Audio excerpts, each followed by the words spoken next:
Aikari itura ria Soweto gicigo-ini bunge kia Nyali matire marathirwo ni kimako na Wagagu muigi. Thutha wa gikundi kimwe kia wikinai kwiyumiria na guthie na mbere kumatharikira undu uria utigite amwe ao na nguraro njuru na angi makuite.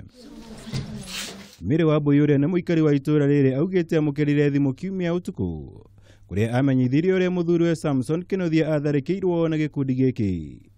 Mimi nilipotoka tu na watoto wangu tulikuwa tuko harakati ya kupika, maana ilikuwa ni mapema saa 2.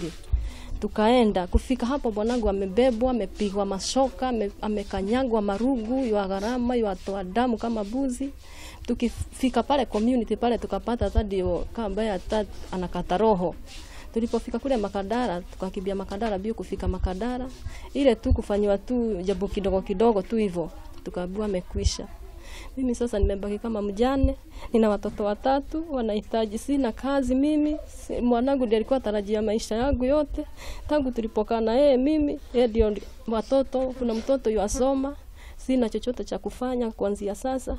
Sasa kitu ningeomba tu serikali tusaidie. Mwari wake Mary Wambui augite ni amenyithĩtie uhoro wigie tharikira no mathaa-inĩ ma thaa 2 cia utuku. Thutha ũcio akigeria gukinyira ithe na njĩra ya thimu kuria matahotire kuiguana. Alex Kamau ni ungi wahonokire gikuo ciarera thutha wake kung'ethanĩra na gikundi giki muthenya ũcio wa kiumia kuria acokire gwĩthara na nguraro nini.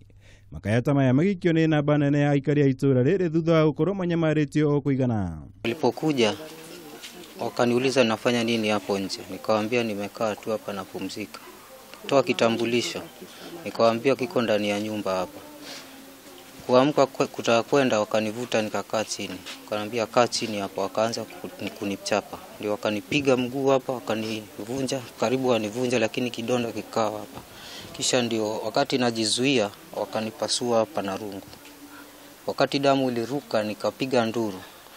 Ndio wakaona watu wengine wakipita, wakaachana na mimi wakawafuata ndio watoe kwa pikipiki, ndio wakaanza kuwapiga. Hapo ndio nikapenya nikaingia ndani ya nyumba.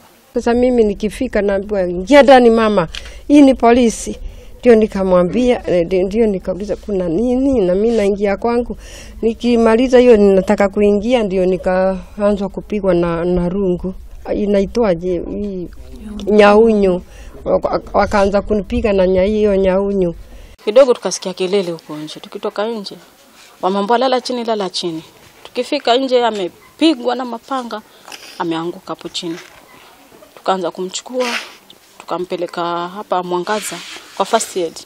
Akamregesha usubuhi tukaambia damu imeingia ndani ya ubongo.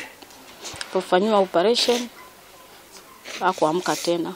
Maafitha ya borithi na kuri uguo ni mateanĩirie ũhoro atĩ kuri na gikundi kia wikinai kirehumba nguo cia borithi na gutabania tharikira ici. Kuri ona kuri uguo meranĩire gwethana na gikundi giki niguo gikinyũkĩrio ikinya rĩa kĩwatho. Kufikia sasa nataka kuthibitishia wakaji wa Mombasa na Kenya kwa jumla kwamba tunafuatilia kwa karibu wale walihusika, na ikifika mwisho la juma hili nataka kuahidi kwamba tutaweza kuwa tumeshika waliohusika na mambo ya uhalifu wa jana.